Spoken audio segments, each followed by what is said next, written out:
Boa, boa tarde a todos. Vamos falar mais um pouquinho sobre doutrina espírita. Doutrina espírita, palestra espírita, trabalho.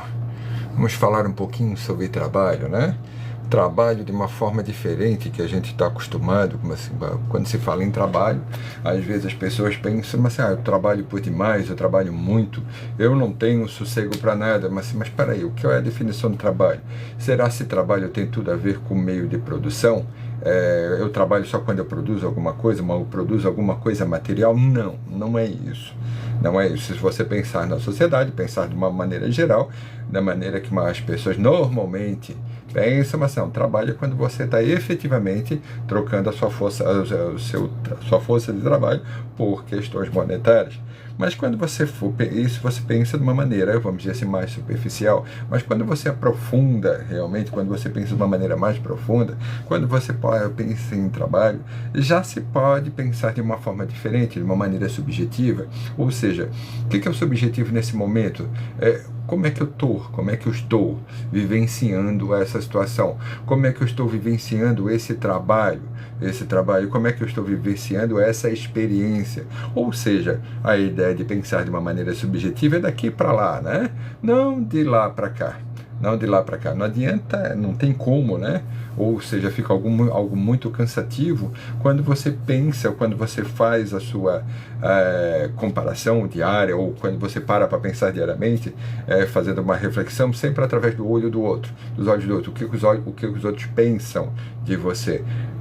Isso nos auxilia muito quando a gente é bebê, certo? Quando é bebê, quando a gente está em pleno desenvolvimento psíquico, ou você começa a se analisar através daquilo que o outro falou, ou seja, o bebê, a criança começa a se analisar daquilo que o outro fala de si, dele mesmo. Mas quando adulto a gente já tem um pouco mais de vivência, um pouco mais de reflexão, um pouco mais de percepção, e sabe que o outro é importante, sim, da interação com o outro, na constituição quanto personalidade, quanto ser humano.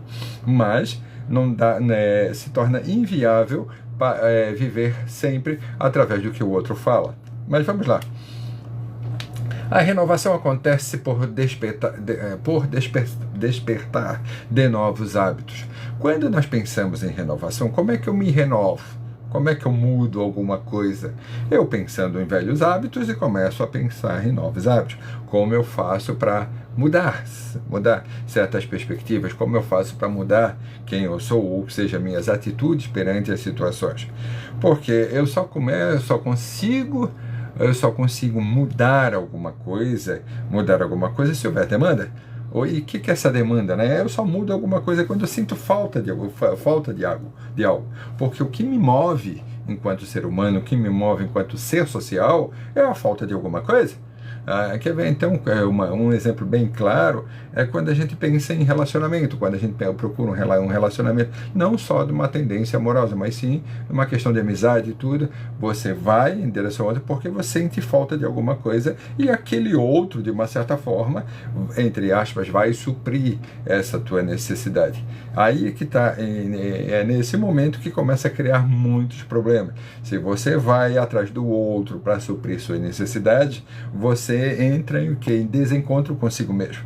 Não tem como eu parar, querer que o outro faça aquilo que eu tenho que fazer por mim. Então, a falta é necessário para que eu possa mudar. Então, a falta de quê? É importante parar para pensar, né? A paz.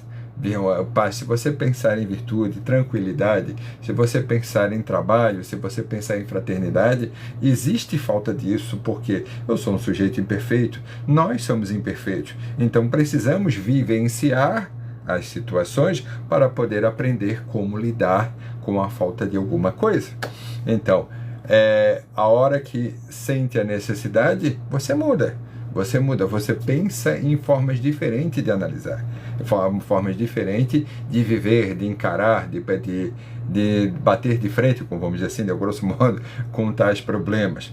Então é importante eu me ver na situação, eu me ver quem eu sou, senão todo objetivo, ou todo tiro que você vai dar para alcançar os seus objetivos não vai dar, porque toda a sua mira vai ser o quê? Você vai atirar em alguma coisa você vai mirar em alguma coisa e vai atirar em outra, porque não existe o objetivo. Não existe objetivo. Às vezes você se depara com uma pessoa que a pessoa tem atitudes equivocadas, pessoas que... Vamos dar um exemplo bem claro, tá? Já alguém conhece aqui um fofoqueiro? Alguém que adora fofoca? Adora se inteirar sempre da vida do outro, adora saber como é que está a vida do outro. Ele tem uma dificuldade imensa de olhar para si. Ele procura se refazer no outro, ou seja, ele bebe dessa cultura, bebe dessa informação para poder comparar consigo mesmo. Muitas vezes ele está dizendo assim, mas eu não sou assim, então eu estou bem. Ou seja, uma comparação dele se colocando num patamar completamente fora da realidade. Quando você se depara com uma pessoa que age dessa forma, ela não vai mudar. Ela vai ter dificuldades para mudar. Ela vai ter muitas dificuldades, sabe? Ela vai parar em certas, como é que eu posso dizer aqui? Vai parar em formas de pensar, formas de analisar que estão completamente em desacordo com o que você é. Então é importante tu saber que cada um tem um método de vida, tem uma forma de viver. E não significa que ela tenha que ser igual à sua, ou estar próximo de você. Muitas vezes a proximidade se dá por interesse. Enquanto a pessoa está me beneficiando em certa situação, ela vai fazer, eu vou estar próximo dela, a partir que ela começa a ter um certo desprazer, não está tendo mais um prazer, está tendo desprazer mediante aquilo que a pessoa está favorecendo a ela pega, o que acontece? Ela puxa o carro. Tem como a pessoa mudar de hábitos só se ela querer? Então, se você olhar para ela e ter uma expectativa de que a pessoa mude, ela só vai mudar se ela quiser. Por que eu estou falando isso? Porque na maioria das vezes a gente gasta muita energia psíquica, cria-se dor de cabeça, dor no estômago, cria aquela dor psíquica, literalmente, porque você quer que o outro retribua uma certa atenção que você dá. Mas ninguém é obrigado a fazer nada que não queira. Quando a gente coloca muita energia em cima de alguma coisa, seja ela pessoa ou não, e não há retorno, vai acontecer frustração. Então, se pararmos para pensar hoje em dia, a quantidade de pessoas frustradas que há hoje na sociedade é muito grande. Mas pode pensar assim, mas sempre teve. Eu falo desse contexto histórico, onde todo mundo acha que sabe tudo. É raro parar para pensar, parar para refletir, parar para dialogar. É muito mais fácil hoje em dia dialogar por onde? Pela internet, por uma plataforma social. Então, é importante ver o que é necessário nós mudarmos de hábito sempre. Ou seja, se está te fazendo mal, muda. Está te incomodando, muda.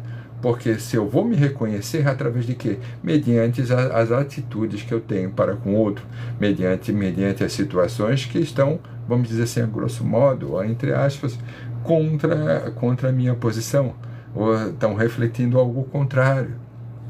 Porque tem aquelas pessoas, tem aqueles seres que são cegos de entendimento. Cegos, literalmente cegos. Para você é claro, para o outro não é. E muitas vezes a gente quer porque quer que a pessoa entenda. Dá trabalho? Dá, mas esse trabalho está sendo realmente com objetivo? É necessário você gastar tanta energia? Muitas vezes eu paro para sentar para conversar com as pessoas, converso muito, sabe? Por quê? Por que eu converso muito? A gente tem que, o princípio de um espírita é dialogar. O princípio da doutrina espírita é haver o quê? Reflexões. reflexões, e reflexão, e acima de tudo, através do quê? Do diálogo, né? O acolhimento, você acolhe, a pessoa te acolhe, ou seja, dentro de uma informação verdadeira, ou uma comunicação verdadeira, perdão, ou seja, bilateral, é necessário fazer isso. Mas tem pessoas que estão tão fechadas na sua jaula psicológica, que são cegos de entendimento. Elas só conseguem entender aquilo que está dentro da sua jaula, dentro da sua bolha, como se fala hoje em dia, né? Só consegue entender aquilo. Então você vai conversar com alguém que está mais preocupado com que essas novas personalidades da internet, né?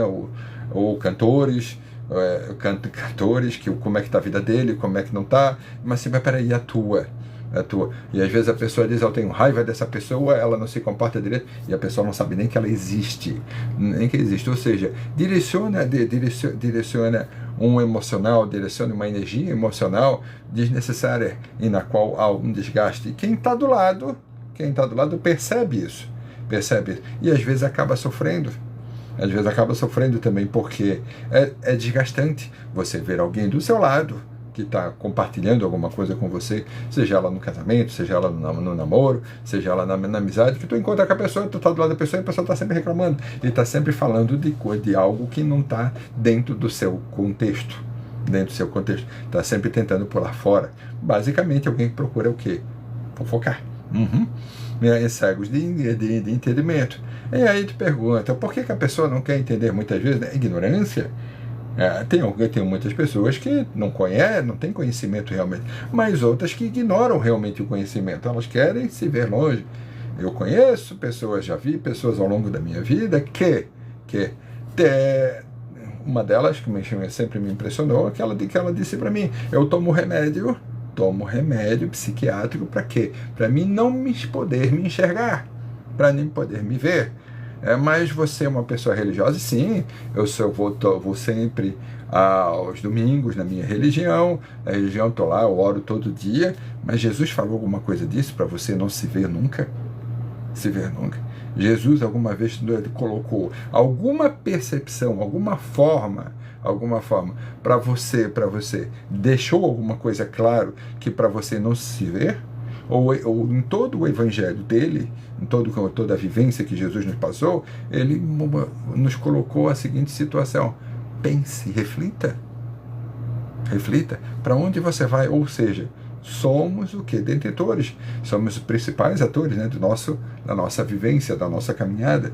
Muitos dizem, não somos atores, não somos nada, estamos sempre vivendo através do outro, sempre vivendo de acordo com o que a sociedade manda. Não, se for dessa forma, ou seja, não há conhecimento, há o que? Ignorância, e muitas vezes o conhecimento não reflete realmente mudança de comportamento, não reflete jamais. Porque você conhecer alguma coisa não significa que você está colocando em prática. Conhecimento e sabedoria são duas coisas diferentes.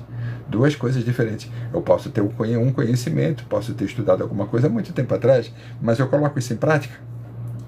Aí esse conhecimento é mais informação, é algo prático. Sabedoria tem a ver com o quê? Eu ter toda essa vivência e saber colocar em prática, buscar colocar em prática. Por exemplo, para aquele que diz que o Evangelho de Jesus é extremamente importante, volto a dizer, eu sempre digo aqui, tá? Quando eu falo de Jesus, eu não falo Jesus naquela ideia de Jesus institucionalizado dentro do segmento religioso. Não, Jesus para mim sempre foi um grande pensador, para mim um grande filósofo, ou seja, que vivenciou, transmitiu particularidades ou ensinamentos extremamente importantes para você ser feliz. Ou seja, teste para ver, para quem tem dúvida, né? Teste para ver. O conhecimento é fenomenal, ou seja, totalmente praticável. E é dentro da sabedoria, quando se pensa em sabedoria, é tu pegar esse conhecimento, tu pegar essa tua vivência, a experiência de vida que você tem e saber colocar em prática, tirar o melhor dela, ou seja, de uma maneira subjetiva, saber o que ela quer dizer para ti, porque a vida o que é? Ela é pedagógica. Nada que aconteça a você que não seja direcionado a você mesmo. tudo que tem, que você vive, é direcionado a você mesmo. Tudo que acontece com o Alex é próprio do Alex, tudo que acontece do João é próprio do João, e daí por diante. As experiências, as vivências são diferentes. Às vezes parece que somos todos muito parecidos, porque nós tentamos nos encaixar através do quê? Através da ideia, né? da ideia de massa, querer fazer parte de um grupo, querer fazer parte de alguma coisa. E muitas vezes o que acontece? Nós, enquanto seres humanos, acabamos perdendo a nossa identidade. Não nos reconhecemos depois, porque queremos sempre viver a vida do outro. Sabedoria é perceber que muitas vezes temos que parar. Sabedoria é perceber que não há a mínima necessidade de você viver buscando agradar o outro. Quando você se relaciona com alguém, a pessoa sabe, ela vai saber que a ideia é compartilhar o quê? O seu melhor. Você é feliz? Uma pergunta que quando se fala com alguém, né, a maioria das pessoas, mas é claro que eu sou feliz, eu não sou infeliz. Ou seja, de uma maneira reativa, né, ela coloca, quase como brava, coloca uma certa distância de quem ela é para aquilo que foi perguntado. Ou seja, pessoa, contexto, daquilo que eu sou e daquilo que eu estou vivendo. Muitas vezes, duas coisas diferentes. Porque quem a pessoa é sempre está estampado no rosto dela. Está estampado. Ninguém engana. É nós que nos enganamos com aquilo que estamos vendo. Nós, é sempre daqui para lá, não de lá para cá. Ninguém diz para nós, ninguém nos engana. Nós estamos sempre buscando o que? Transformar, ter expectativa que a pessoa tem que se relacionar de acordo com o meu objetivo. O meu objetivo é uma projeção, né, que as pessoas fazem, que nós fazemos, para poder o quê? Se relacionar com a nossa projeção. É muito mais difícil você se relacionar com a pessoa. É muito mais fácil você se relacionar com a projeção. Aí quando diminui a projeção, o que acontece? Quando diminui a projeção, o que acontece? Você dá de cara com a pessoa. Aí quando dá de cara com a pessoa, diz assim, não achei que era assim. A pessoa que eu conhecia era diferente. Claro que era. Você criou uma imagem e olhou para ela. Não olhou para a pessoa. Aí muitas vezes se coloca para a seguinte situação. Eu não sou feliz. Claro, você está se relacionando com uma projeção. Como é que você vai ser? E não está se relacionando com você mesmo, como é que você vai ser feliz? Felicidade, dividir o que tem de melhor. Já olhou para dentro de você mesmo e percebeu o que você tem de melhor? Já viu isso? Já analisou isso? O que você tem de melhor? Então pense, vivencie, viva, não tenha medo de viver, porque muitas vezes aqueles que estão do nosso lado, a ideia de se viver de uma maneira mais clara, uma maneira feliz, dividindo a sua felicidade, vai passar uma peneira nas pessoas que você conhece, porque às vezes as pessoas não se agradam, né? Não ficam agradáveis com o seu status psicológico. Às vezes a pessoa não fica agradável, não fica bem com o seu estado psicológico. Porque se eu estou bem, se eu estou vivendo bem, se eu estou feliz, eu me incomodo. Pense nisso. Pense nisso. Porque se eu estou dividindo o meu melhor, dividindo aquilo que eu sou, né, dividindo o que eu tenho de melhor comigo mesmo, vai incomodar. Porque, de uma maneira geral, quem é que está vivendo o melhor possível? Quem é que está buscando ser feliz? Quem é que está vivendo através da realidade? Quem é que busca viver através da realidade? Pense nisso. Traga isso para o seu dia a dia. Traga isso para você mesmo. Tenha fé, mas uma fé raciocinada. Ou seja, eu sei por que eu tenho fé. Não é ter fé porque o outro fala. Vai lá. Pense nos recursos que você tem, as ferramentas que você tem para ser feliz. Pense nas ferramentas. Que ferramentas são essas? Toda pessoa, todo ser que está vivo, que está encarnado, todo ser que está interagindo aqui, todos nós que estamos aqui, temos ferramentas. E quais são as ferramentas dessa? Virtudes, que estão onde? Na nossa consciência, na percepção, sabe? Percepção de como lidar com os outros, de como ver a vida. Todos nós temos a possibilidade de sermos virtuosos, 100%? Jamais. Podemos fazer o melhor? Então, quando você se dedica a fazer o melhor, hoje, tudo é possível. Tudo é possível. Então, pense nisso. Viva a vida através do quê? Do presente. Do presente, o que você tem no presente? A maior dádiva da vida, a maior dádiva de Deus, que é o que? Propriamente o seu presente. O que você pode fazer hoje? Por quê? Eu planto hoje, se eu plantar bem, eu vou colher bem. Agora, se eu plantar mal, o que é o plantar mal? Tenha uma ideia sobre o seu pensamento. O que foi que você pensou hoje? Já parou para analisar o que você pensou hoje sobre a sua vida? Qual foi a sua forma de reagir, de analisar, de se comunicar consigo mesmo? Essa é uma ferramenta importante, o diálogo interno. O diálogo interno. Se eu não dialogo comigo mesmo, se eu não paro para conversar comigo mesmo, eu vou parar para conversar com quem? Toda a ideia de comunicação externa vai ser o quê? Fútil. Vai ser uma comunicação sem objetivo. Vai ser uma comunicação idealizada. Vai ser uma comunicação ilusória. Por isso que muitas vezes, nos dias de hoje, isso está acontecendo muito, as pessoas se conversam, mas estão sempre solitárias. Ou seja, se sentindo sozinhas. Não que a solidão não seja bom, tá? Tem o seu lado bom da solidão. Mas precisa ser reflexivo. Se eu estou solitário, se eu estou comigo mesmo, estou bem comigo mesmo, se eu consigo dialogar comigo mesmo, a palavra solidão ou algo negativo vai sumir. Agora, quando eu não tenho um bom relacionamento comigo mesmo, o que acontece? Quando eu estou sozinho, vou ter problema.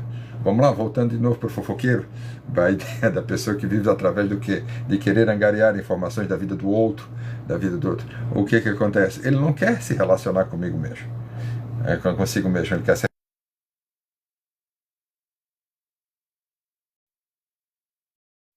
na vida do outro. Então pense nisso. Esteja bem hoje e sempre. Hoje e sempre. Porque as suas ferramentas estão aqui. E os seus recursos estão à sua volta. Está à sua volta. Os seus recursos estão à sua volta. Então, se eu quero ser feliz, o que eu posso fazer? Se eu quero ser fraterno, o que eu posso fazer? O que eu tenho à minha volta? Tenho amigos, tenho pessoas caridosas, tenho pessoas que buscam fazer o bem? Tem sempre. Tudo se dá através da sua vibração. Quem é você? O que você pensa é a energia que você emana. Os seus recursos vão vir na sua direção através da energia que você emana. Ou seja, o que você pensa? Pense nisso. Mas só que nós temos uma dificuldade imensa, com a própria vida. O que ela nos oferece? Existe uma coisa chamada impermanência. A impermanência. Nada é permanente. Nada é permanente. Nada é permanente. E o que normalmente nós, enquanto pessoas sociais dentro de uma sociedade, o que a gente faz? A gente busca fazer que as coisas se tornem permanentes. Um filho que tem que ficar pequeno, um jeito de lidar com a vida que tem que ser do mesmo jeito, um trabalho que tem que ser do mesmo jeito, eu sou assim, eu não vou mudar. Ou seja, isso que você não vou mudar, a vida vai te mostrar que você vai precisar mudar.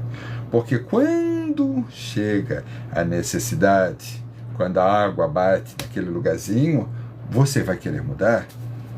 Há pouco tempo, tem um amigo que descobriu uma situação de saúde não muito favorável.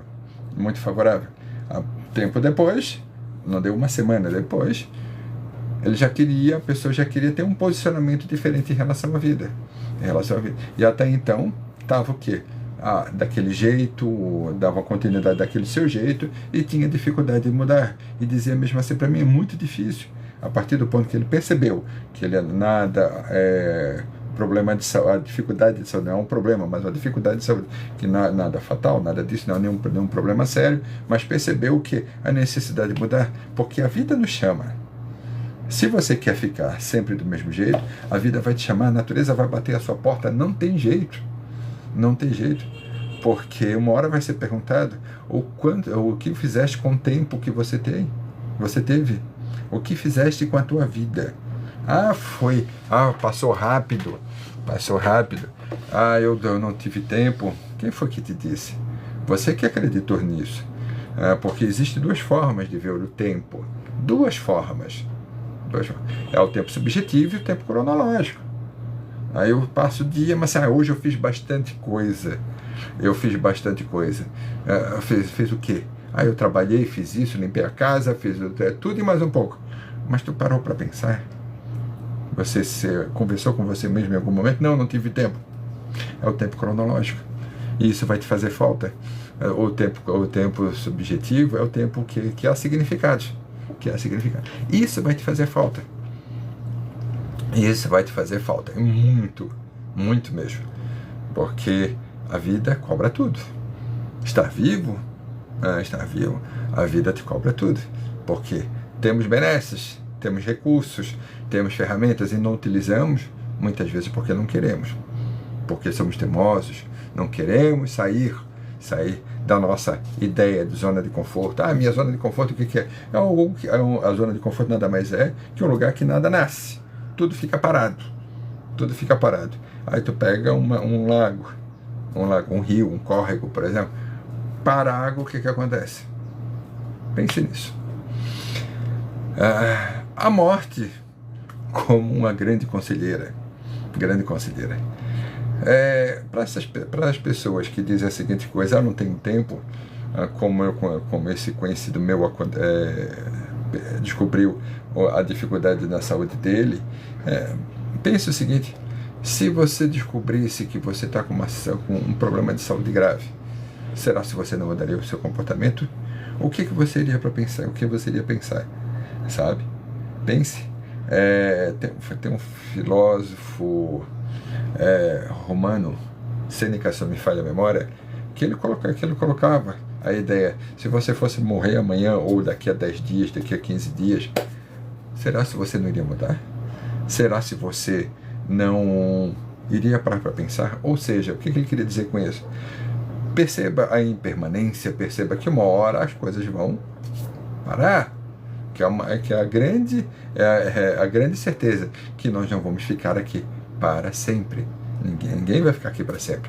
Todo mundo vai voltar para a pátria mãe. E como é que vai ser? Como é que está esse seu relacionamento? Como é que você está se preparando? Eu não vou parar para pensar nisso. Eu não paro para pensar nisso. Não é parar para pensar. É agir, é refletir. Porque morre bem quem vive bem. A morte como uma grande conselheira. Pense nisso, aproveite os momentos. Aí você vai entender que o que é um tempo subjetivo, um pensamento subjetivo. Aí vamos para a pergunta, né? Queremos trabalhar? Quando falamos em trabalho, é muito mais fácil você criar um trabalho material e exercer aquilo através de um horário. Mas o trabalho verdadeiro é o trabalho subjetivo. É como eu vou me relacionar com as coisas à minha volta. Como eu paro para pensar. Se você não para para pensar, uma vida sem reflexão é uma vida não vivida. Às vezes eu paro e olho, percebo, meu Deus, as coisas poderiam ser mais fáceis. Mais fácil se as pessoas parassem de ser tão teimosas. As coisas poderiam ser mais fáceis. Boa tarde, Flor. Então, é importante eu parar um pouco. A vida está corrida, para e pensa. Não há necessidade de correr tanto. Reflita, vai um pouco para a margem e olhe as coisas, o que está acontecendo de verdade.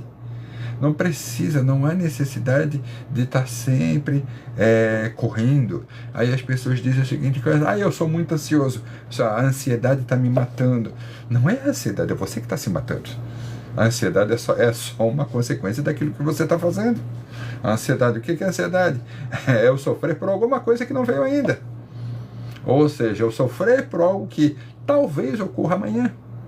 que na minha preocupação eu estou achando que aquilo vai me fazer sofrer. Eu vou tipo, o relógio biológico ou o instinto de conservação vai dizer o seguinte: ó, isso é um perigo, entendeu? Porque a ansiedade é um termômetro do medo. Quando tu vai lá, aumenta o volume do medo, te gera uma ansiedade que você não sabe para onde. Aí o coração palpita, tem sudorese, tem isso aqui. Aí eu me pergunto, para quê? Não dá para parar um pouco e refletir um pouco? Por que precisa correr tanto? Por quê? Por que há tanta necessidade de correr? Será que não dá para trabalhar de uma forma mais convicta? Tem uma frase que eu sempre que me lembro muito, né? Trabalhe com aquilo que você gosta, que uma hora você não se sentirá trabalhando. Ou seja, o trabalho precisa ter o quê? Conexão. Precisa ter vínculo. Pode ser cansativo, pode ser, claro que vai, mas precisa. O que é o vínculo? Para que eu faço aquilo? Por que eu faço aquilo? Eu preciso entender, mas eu não trabalho com aquilo que eu gosto. Mas você precisa entender por que está fazendo aquilo. Que uma hora que houver oportunidade, você vai mudar. Ou seja, não trabalhar pela permanência. Saber que as coisas são impermanentes. Ou seja, trabalhar de uma maneira que perceba sentido. No trabalho formal, no trabalho em casa, no trabalho subjetivo, no trabalho de você parar e analisar o outro, de conversar com o outro, porque tudo é trabalho. Você ama? Amor é vínculo. Amor é vínculo. Se não há vínculo por um objetivo para a vida, não há amor. Porque o amor é trabalho. É a união, é o vínculo, é trabalhar compartilhando sempre. Agora, como assim, eu amo como, ele é meu. Não é teu, ninguém é teu. Pare para pensar. Viva.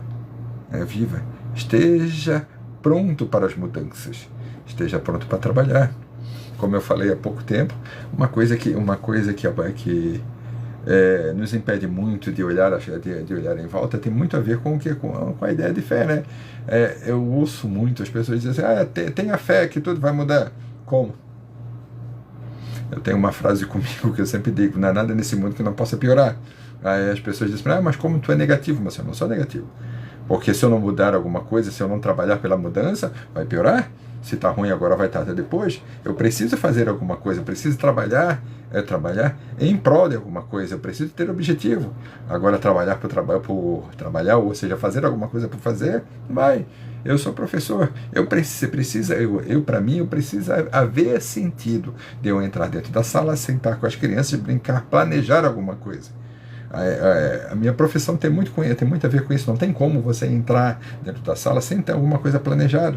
Ou seja, perceber as crianças, perceber a necessidade que está em volta e você ser o quê? Alguém que auxilie, que traga uma proposta para diferenciar aquele momento, trazer algo novo, compartilhar algo novo.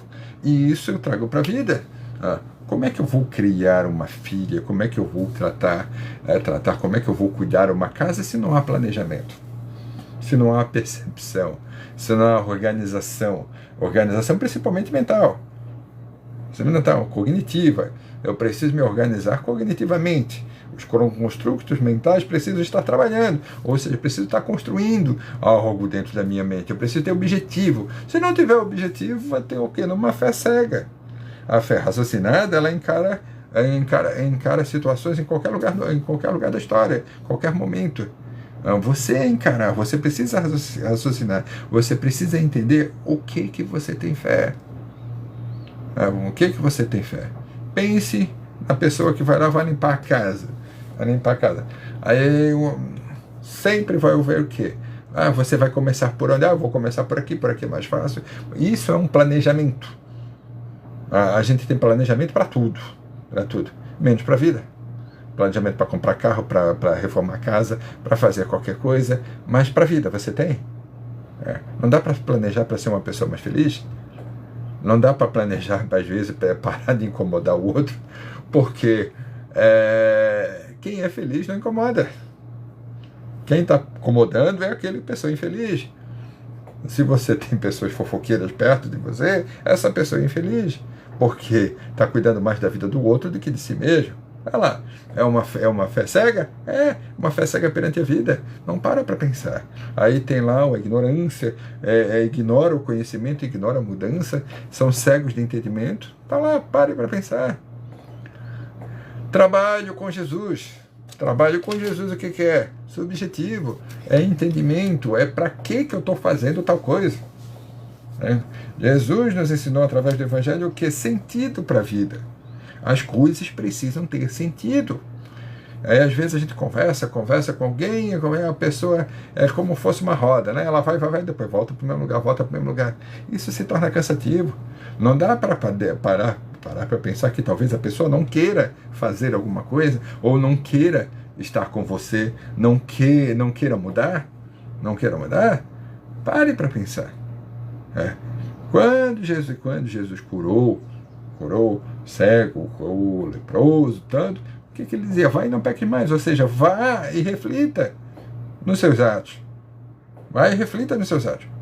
Nós não estamos aqui para ser mágicos, nós estamos aqui para mudar ninguém. Estamos aqui para nos mudar, estamos aqui para nos ajustar e reajustar. Não estamos aqui para desajustar. Às vezes as pessoas se desajustam por causa que querem salvar alguém, querem que a pessoa mude de alguma forma. Não vai acontecer. Não vai. Jesus é o grande filósofo. Ele sempre nos mostrou o quê? Sentido para a vida. Portanto, hoje em dia, se você falar de Jesus, dá um problema danado. A pauta de muitos segmentos religiosos não é Jesus, de jamais. Porque muitas vezes falar sobre Jesus não dá certo para agradar as pessoas. Não dá certo. Porque Jesus é muito mais do que isso. Jesus nos mostrou a forma de ser feliz. E felicidade, o que acontece? Incomoda. Ele iniciou o que? Um movimento de libertação. Libertar nós de todo o processo, o Evangelho é de libertação. Libertar nós das nossas próprias amarras. Então, sejam causadores de discórdia. Criem discórdias. Como é que eu crio discórdia? Sendo feliz. Tenha princípios. Tenha objetivos na vida. Ame. Crie vínculos verdadeiros. Seja você. Se você escolher seguir os princípios vivenciados por Jesus, vai ter muitas batalhas e trabalhos. Mas com Jesus é sinônimo de felicidade. Escolha. Esteja bem. Fique bem. Uma boa tarde a todos.